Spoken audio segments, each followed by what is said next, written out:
here. You know why you're here. You know how you've been invited. This is not the normal political gathering. No one has been paid to come here, right? So we're not gonna put a gag. Everyone is allowed to ask questions. So no question here is being prepared. Yeah. So everyone in the room. As a matter of fact, we're meant to finish at 7 o'clock. So I'm going to go downstairs and see if we can extend our time, just so that everyone in the room will get a chance to ask questions.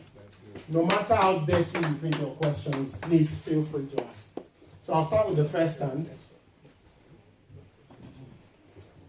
That's why I raised my hand before other people started. By the way, my name is Ayo Akindiko, and I'm glad to be here because I've got loads of questions, really. That's why I tried my best to... So if we can do it this way, ask two first. Yeah, of course, I know that now. Yeah. I'll just keep it simple. The first one, and the biggest for me, is I believe we attract the kind of leaders that we deserve, to be honest.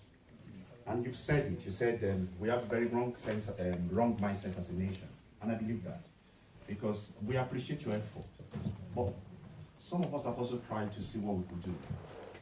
Just like a quote I saw on the internet where you said I saved 1,000 slaves or something like that. I could have saved more if those slaves realized that they were slaves. And I apologize if I use these strong words against Nigeria because I'm part of it. It's just the pains in my heart. I believe we have a strong mindset. You mentioned the National Assembly, you mentioned the people you want to govern.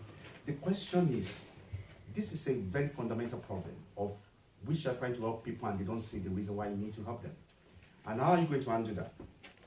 This has been on support for decades now. We got here because we have a wrong mindset. So we allow people who shouldn't be our leaders to lead us and to deceive us. The other thing, which will be my second question, and I'll stop on that until later, is how do you plan to handle the National Assembly if you become the president? Because whatever plans you have, those guys will frustrate it. And I'm not too sure of how much your party will be able to have, all the National Assembly to favor you. So what are the strategies? Okay, yeah, you can just... Yeah, we could take 2, 3... Yes, then we'll just respond so that then... Okay. Okay, I'm quite excited to... I think we should just sit down. There's no reason to be standing. Yeah. We should just sit. Yeah. I'm very excited to hear. I saw the notice of this from your tweet last night actually. I decided to come.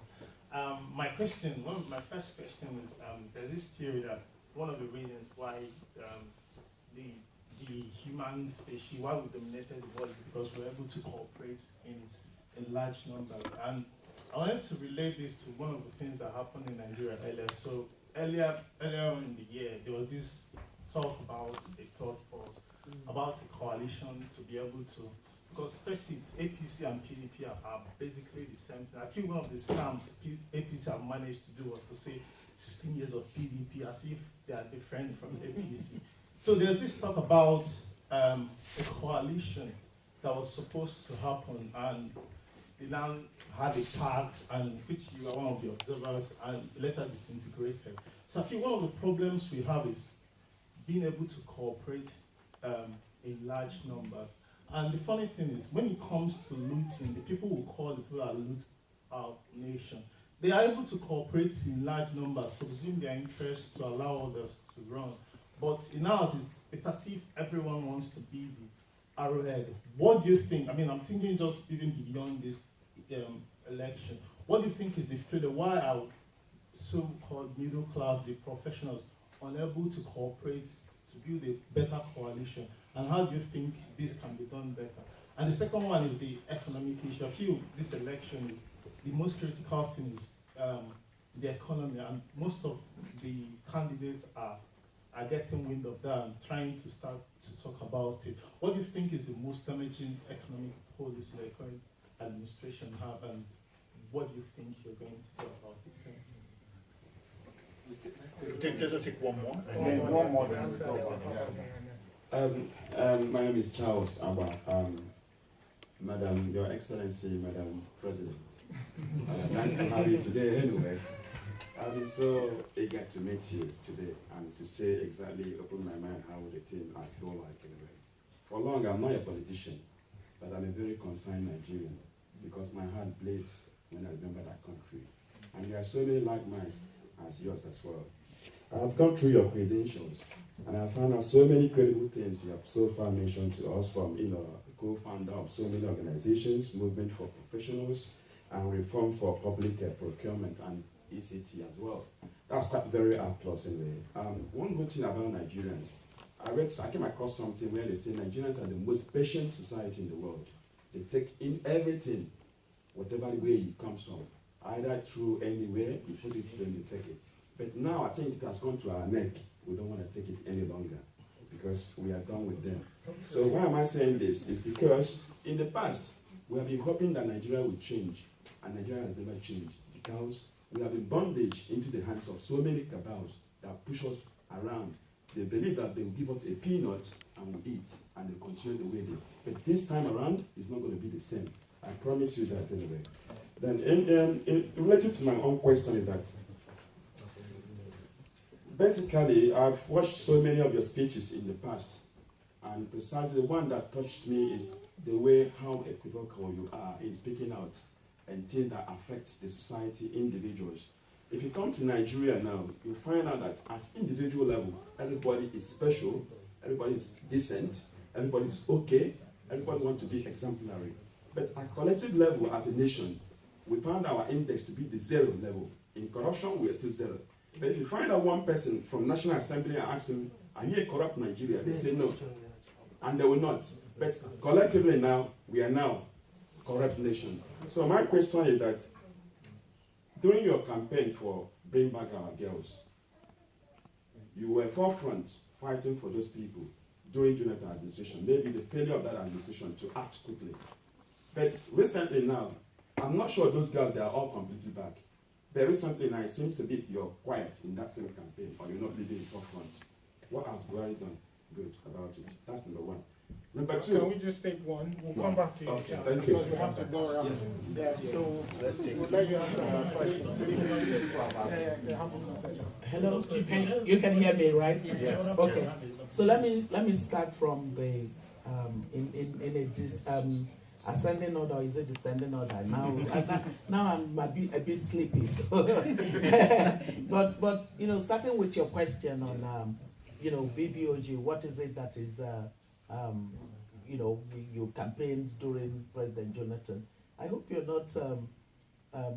not unmindful of the fact that the BBOG is something that continued with advocacy for our Chibok girls, even does continue up until, as I am sitting here, that the BBOG daily does its advocacy for Chibok girls. I hope you're not unmindful of the fact that the government of President Buhari actually carried some of us to the police station and detained us for a time in the course of our advocacy. I hope you're not unmindful of the fact that just some months ago that we had the Nigerian police take over the Unity Fountain and hold us to a detention, more or less, on the fountain. There's no difference, my dear. We did say it from the very beginning that until Chibok girls are back, we would not stop advocating for them.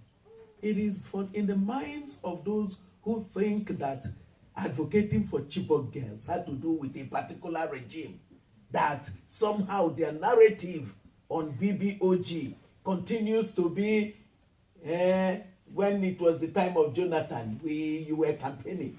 They don't see. How many of you know that under President Buhari, BBOG did not stop? Can I just say by show of hands? Okay, take a look on that. Take a look. Take a look. There are some of you that basically no matter what we say, because your standard way of understanding BBOG was that it was a political campaign against President Jonathan.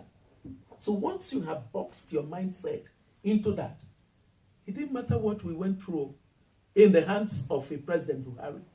They would say you did not campaign against the current government concerning the girls.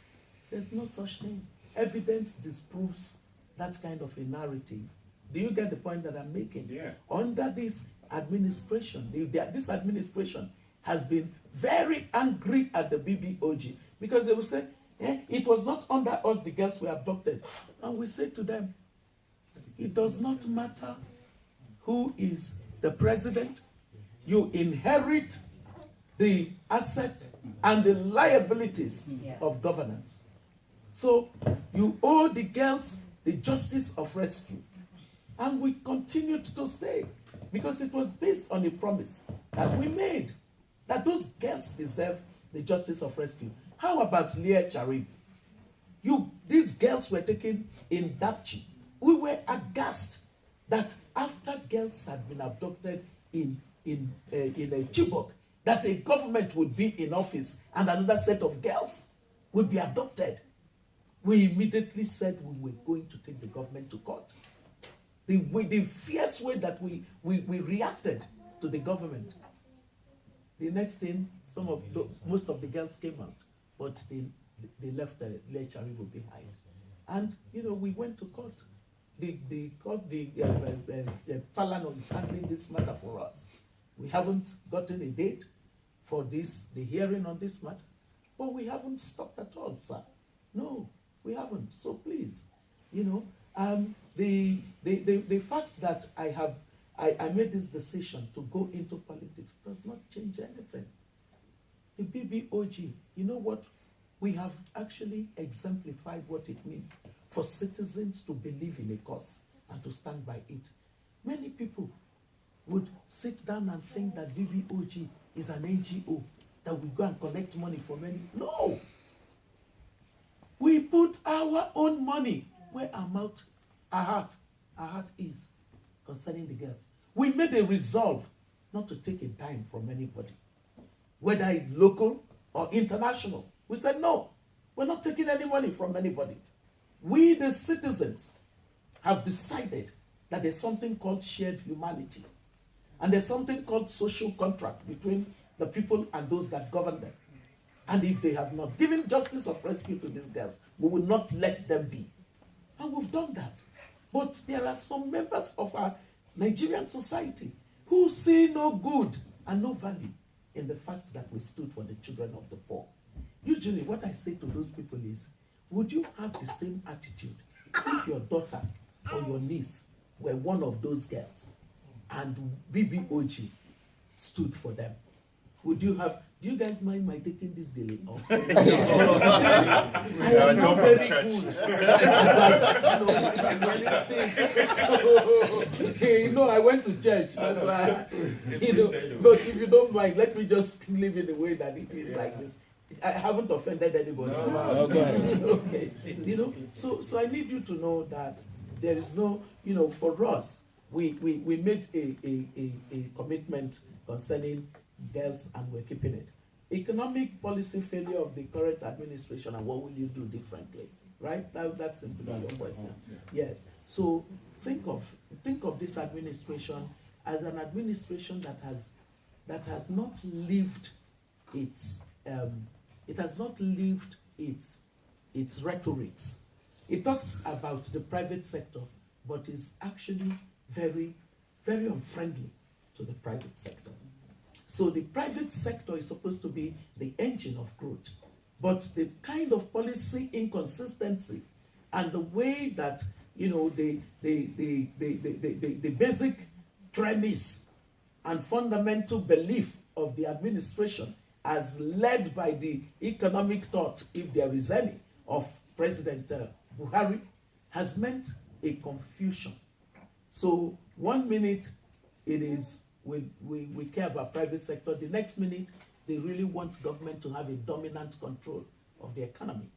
And in the process of that, you have a chaotic frame for economic policy. So what you saw that took us on a fast track to recession was exactly that confusion about the economic policies of the administration.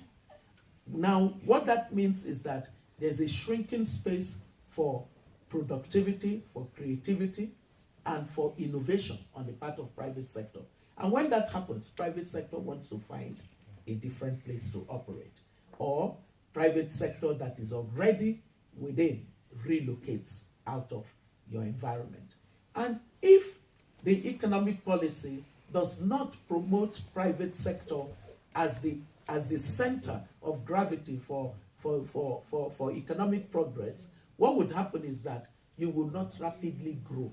And that's why our growth has been in that region of recession and then a little bit between 1% and 2%. And we know that that is way below the population growth rate. So we're really not even yet growing. Real growth is still negative. So what I would do differently is that I would understand quickly,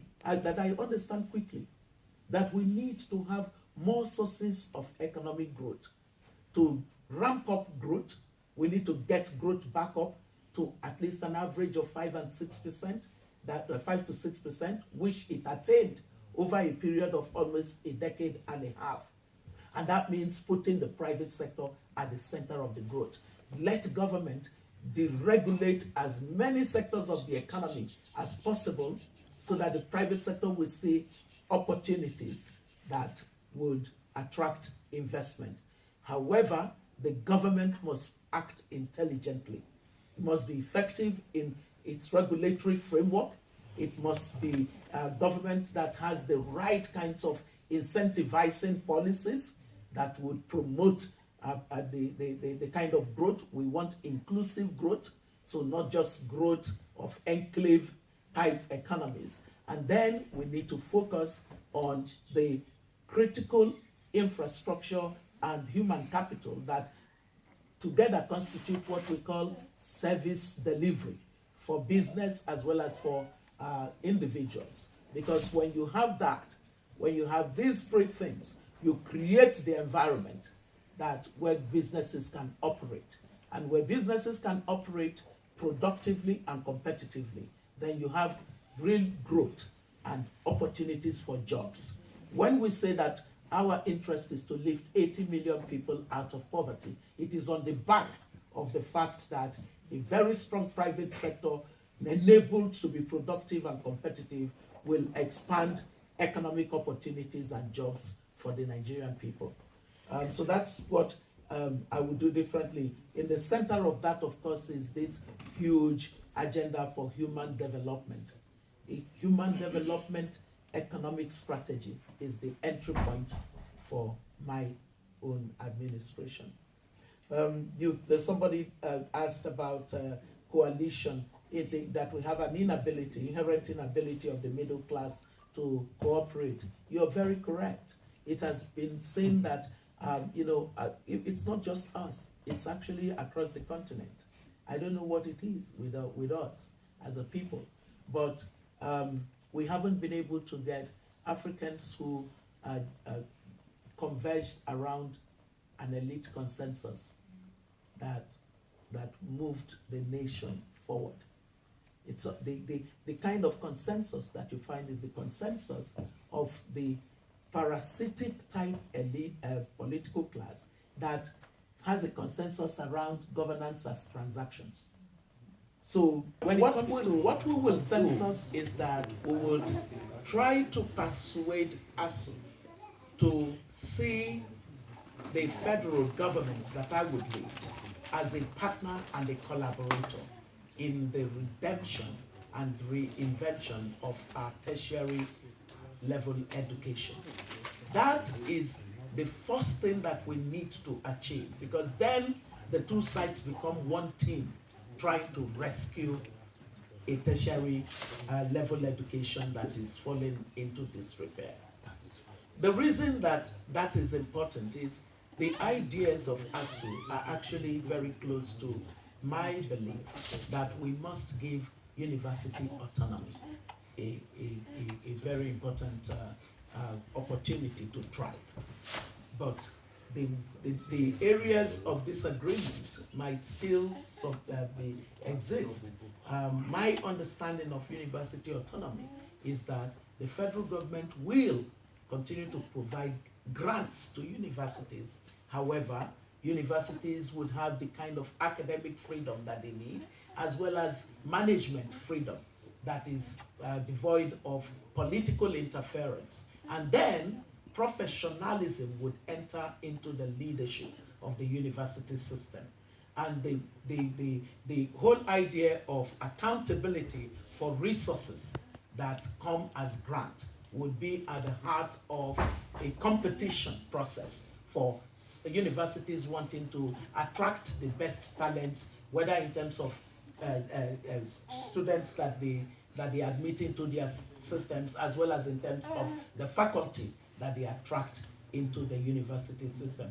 And the second thing that we'll do is that we would innovate in terms of the financing options that are available for funding education, so that nobody would say the reason that I was not able to go to university is that the school fees are high.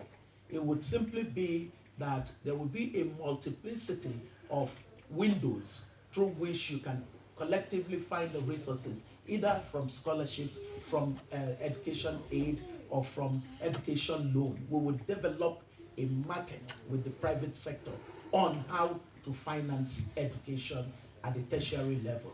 Because the economic benefits of education at the tertiary level means that the beneficiaries, were given the opportunity, can actually pay quality amount to get quality education and not be in any way prevented because of lack of resources. And for the ones who have the capacity to pay, they must pay based on that capacity to pay. Do you get the point?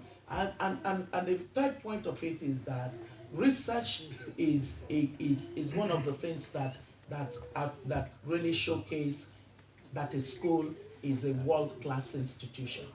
We have an initiative, we call it 20 to the ranking, that within the period that we would be in government, that at least 20 Nigerian universities must enter the global ranking of top universities. So everything that it would take to accomplish that would be part of the program that we would drive. That definitely would be consistent with the kind of a campaign that ASU has been making.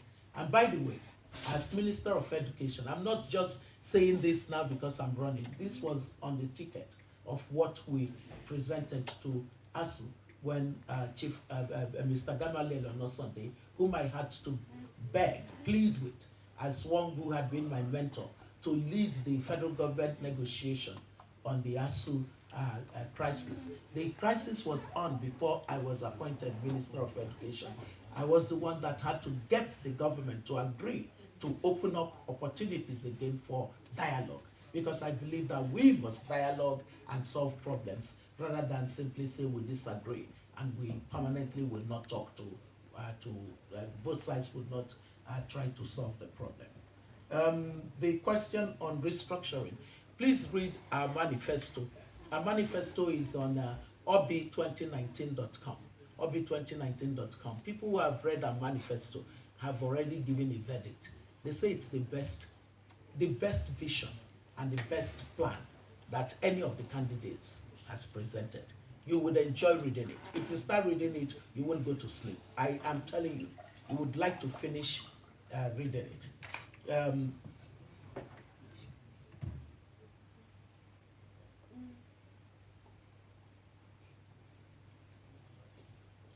Thank you so much.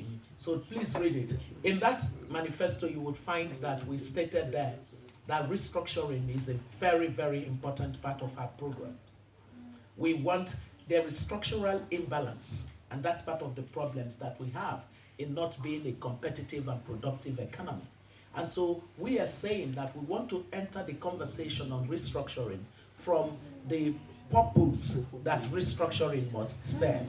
We believe that the purpose that restructuring must serve is that it must enable the single entity called Nigeria and the multiple sub-entities that make up Nigeria to compete in the way that they would be on a race to the top. Nobody hindering the other, and no rigidity standing in the way of that race to the top. And that the first way to do that is to organize a conversation around the economic imperatives of the Nigerian Federation.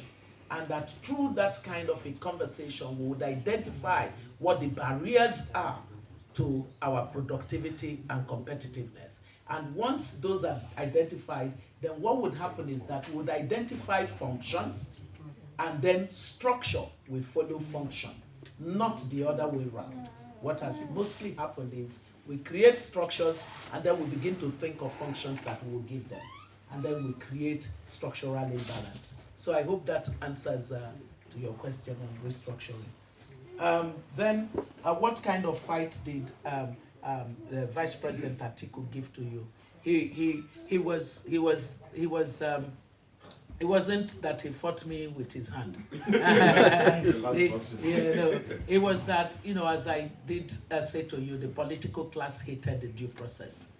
And when people can see clearly that there was a division within the executive in terms of the necessity for the due process to govern the way that we were doing public contracting, they were exploiting that division.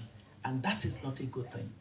Once we, as a government, agreed the adoption of the due process, it was necessary for everybody to be on the same page on it. Does that answer your question? Okay. Diaspora voting rights. I used to be diaspora myself. So the matter of voting rights is extremely important, because the diaspora represents, please help me, the diaspora represents, in fact, in Africa, under the AU, we agreed that the diaspora is the 6th region of Africa. The diaspora is the 6th region. So you can imagine, when as VP at the World Bank, my team and I looked at the development process, and we found that the diaspora was not in any way integrated into it. And so we launched the innovation of making the diaspora one of the resource segments in the Africa development experience. And we identified 3 things about the diaspora. We identified that the diaspora is a source of partnerships, because the massive network, if we did a network mapping for all of you that are sitting here, you'll be shocked what it will release onto the country called Nigeria. So partnership is one resource that the diaspora offers their countries. The second thing is they offer knowledge. If we sort of did a knowledge stock, the stock of knowledge that's in this room today, it will be much more than the total knowledge stock that is in the National Assembly. So knowledge stock, and we know that knowledge is the basis of problem solving in complex development contexts. And then the third thing that diaspora brings is that diaspora brings with it plenty of financing. You look at remittances to Nigeria, some 25 billion. As a matter of fact, the money that most of you send home is the basis upon which communities function. So you have overtaken government as being a source of any kind of benefits to families and all of that. What these 3 things do, therefore, is make you very influential people, but your influence is not organized. It's disorganized influence, therefore you're not even utilizing it as such. But when you have the power to vote, that enhances even more your influence in deciding the quality of leadership that we can have. But even while we are at it, until you elect me by talking to the people who receive your remittances and tell them that I'm not at home, but you're at home, make sure all of you go and vote for a woman who would run an economy that would enable you have jobs, be more productive, to earn more income and be lifted out of poverty. That's an expression of influence.